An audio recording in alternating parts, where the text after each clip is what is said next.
Hi, I'm Melissa, and this is the Book Break. And today we are talking to none other than Brandon Mull. And I'm so excited to learn more about the fourth book in the Dragonwatch series. So we're going to bring him on in. Hi, Brandon. Hello.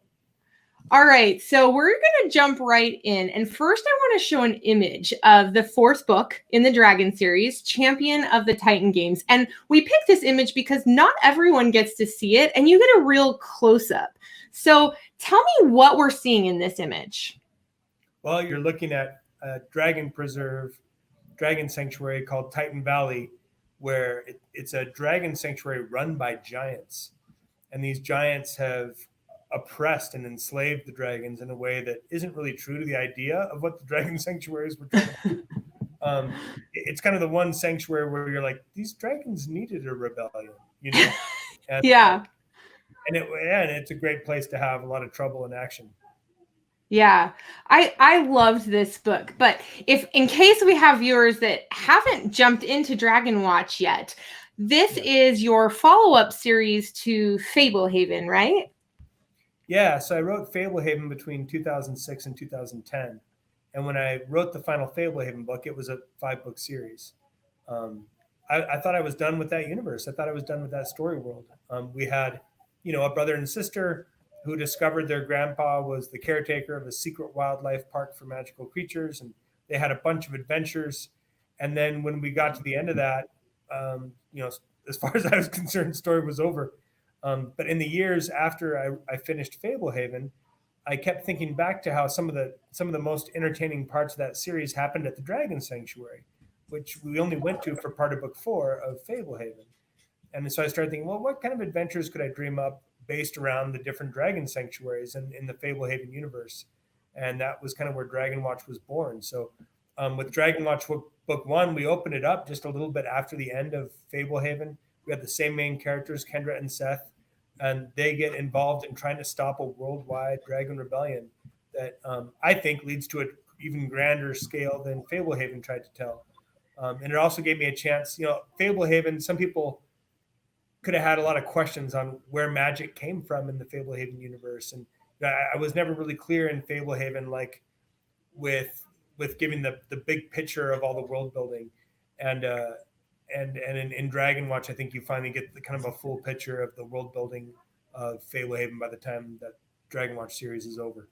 Yeah, I agree with you. And I love Dragonwatch, and I think some of your characters that you have in there that you brought into this new series are really interesting. So, one of those characters is Celebrant, the Dragon King. And we actually have a picture that shows some of your books and also shows a picture of Celebrant. So, you can see in that corner there is a picture of Celebrant. Can you tell us a little bit more about his character? Okay, yeah. So one of the things I established in Dragonwatch is there are kind of 5 main magical monarchs, and we had kind of met the Demon King in Fablehaven, and in Dragonwatch we get to know the Dragon King and some of the other monarchs as well, but especially the Dragon King because he's the force behind this dragon rebellion.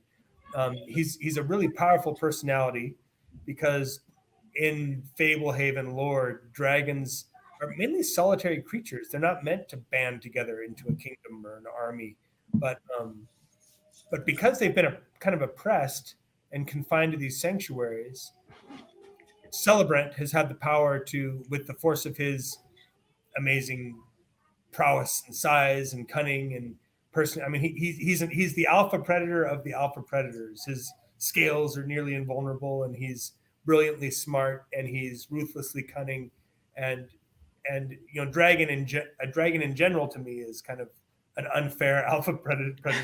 Really smart, really powerful, and he's the most powerful of all of them. And he's kind of managed to to take these creatures that normally like to hunt and live in a solitary way and bind them together into one of the worst armies the world has ever seen, one of the most dangerous armies the world has ever seen. Yeah, I love that. And another thing that I really liked about the Dragonwatch series is the Dragon Slayers. For our viewers, can you tell us a little bit more about the Dragon Slayers? Okay, well, yeah, in the Fablehaven world, just about if you ever manage to kill a dragon, which is really hard to do, you become a dragon slayer. And there are some legendary dragon slayers kind of from the past who are resurfacing and becoming part of the story again now that a dragon war is looming.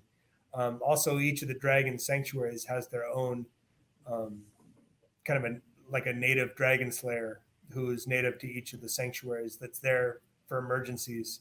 And so, yeah, I mean, dragon slayers are a big part of this series. That's awesome.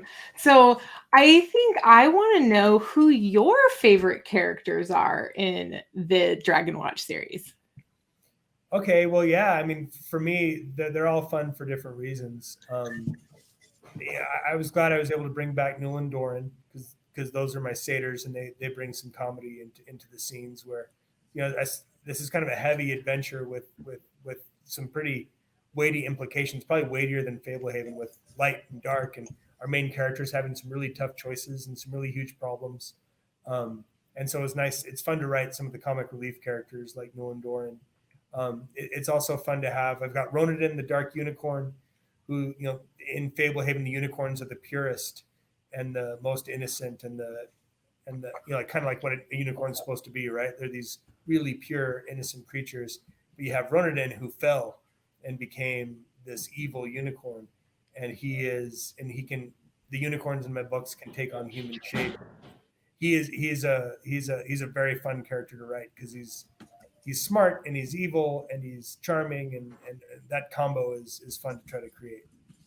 Yeah, that's awesome. So I think another thing that I really enjoyed about this book, book 4. So what we learn in the previous book is Seth loses his memories. So he ends up, as we see, going into Titan Valley. But tell us a little bit more about the Titan games. What are the Titan games? Yeah, so um, there's this rare artifact called the Wizen Stone, a unique artifact that's held by a evil character called Humbuggle, a demon dwarf who is very cunning. And the Titan games are set up as a chance to win this Wizen Stone. It's sort of like this huge competition, and if anyone can win this competition, the stone is theirs. But Humbuggle is very, like I said, very clever, very cunning, and so he set up the games in such a way where they're technically winnable, but they're almost unwinnable. And so he gets to retain the Wizen Stone in his possession while having it feel like it's sort of available. And he loves making people dance. He loves playing games with people and making people play his games. And he's got the perfect bait with this Wizen Stone. And the Titan games function as this almost gladiator style combat, but then there's other hidden secret aspects to the games that the reader can learn about if they try the series.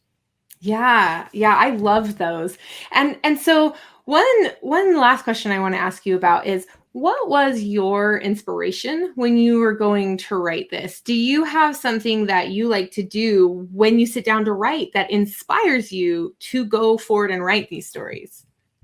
Yeah, I mean, if you get back to the core of it, I mean, my core inspiration came from Narnia as a kid, reading those books. Lord of the Rings showed me how deeply imagined a fantasy world could be. Harry Potter showed me you could write a story with a young main character, make it smart and twisty so a grown up could like it. I mean, that's what led me into writing this category or this type of fiction, trying to write stories that a whole family could like.